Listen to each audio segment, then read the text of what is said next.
Alors les amis, cette fois-ci, je vais vous donner un petit récit, un moment particulier de la vie de Jésus.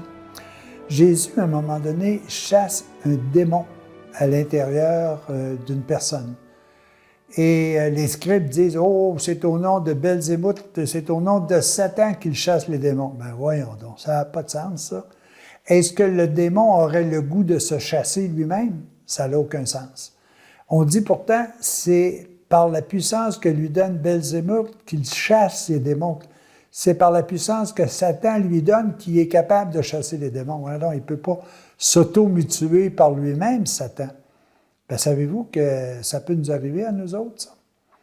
Et ce que nous devons être, c'est des hommes forts. Alors, je vais vous lire un petit texte ici, là, qui est très court, après le préambule que je vous ai donné relativement au fait que les scribes disaient que Jésus éliminait Satan par Satan.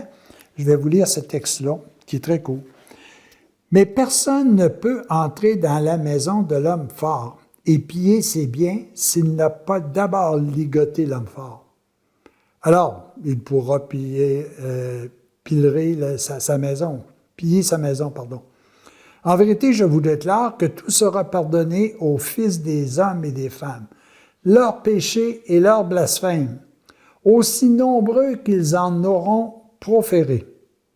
Mais si quelqu'un blasphème contre l'Esprit Saint, il reste sans pardon à jamais. Il est capable de pécher pour toujours. Il est coupable de pécher pour toujours.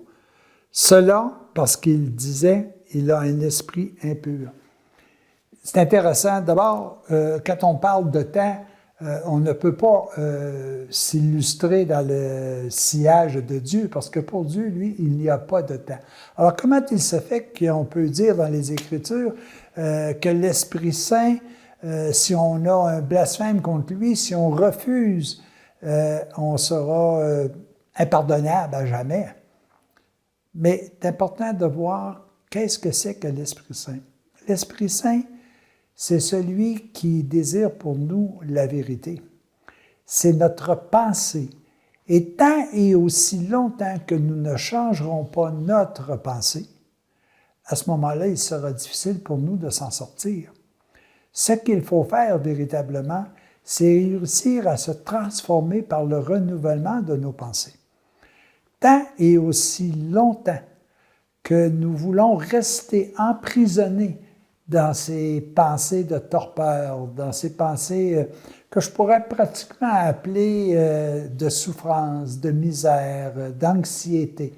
Tant et aussi longtemps que je vais vouloir rester à l'intérieur de ça, ça sera très difficile pour moi de m'en sortir.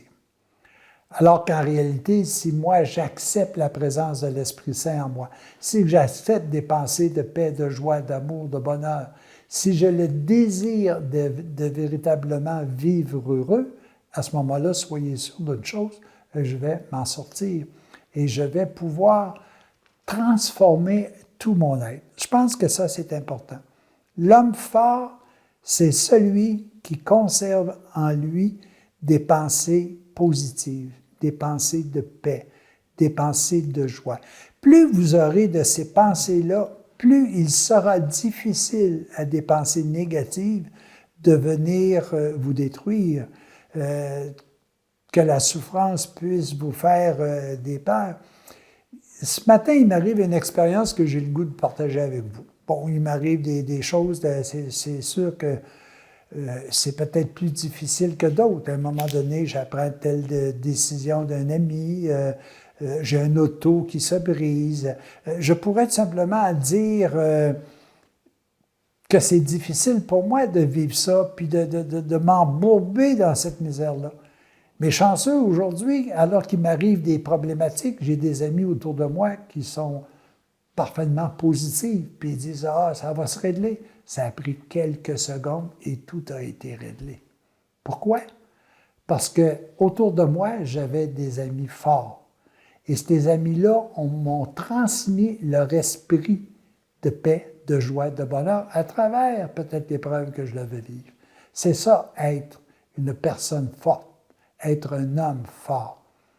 Alors, si on est capable d'être entouré de ces personnes-là, si on est capable nous-mêmes de vivre comme des personnes fortes en vérité, en paix et en joie, soyez assurés qu'il y a énormément de souffrances qui ne nous atteindra pas. Les amis, la vie est extraordinaire lorsqu'on est capable de la prendre positivement et de dire que de toute façon, après la nuit, il y a le soleil. Puis soyez assurés d'une chose, que même si l'hiver, c'est peut-être plus froid, c'est merveilleux si on sait bien la prendre. Prenons notre vie de cette façon-là. Les amis, ce matin, j'ai eu une belle expérience de vie qui, j'espère, vous sera utile en disant, malgré les petits problèmes qui peuvent nous arriver, si on s'entoure d'amis, puis si on est des personnes fortes de paix, de joie et de bonheur, ça passe comme ça. À la prochaine.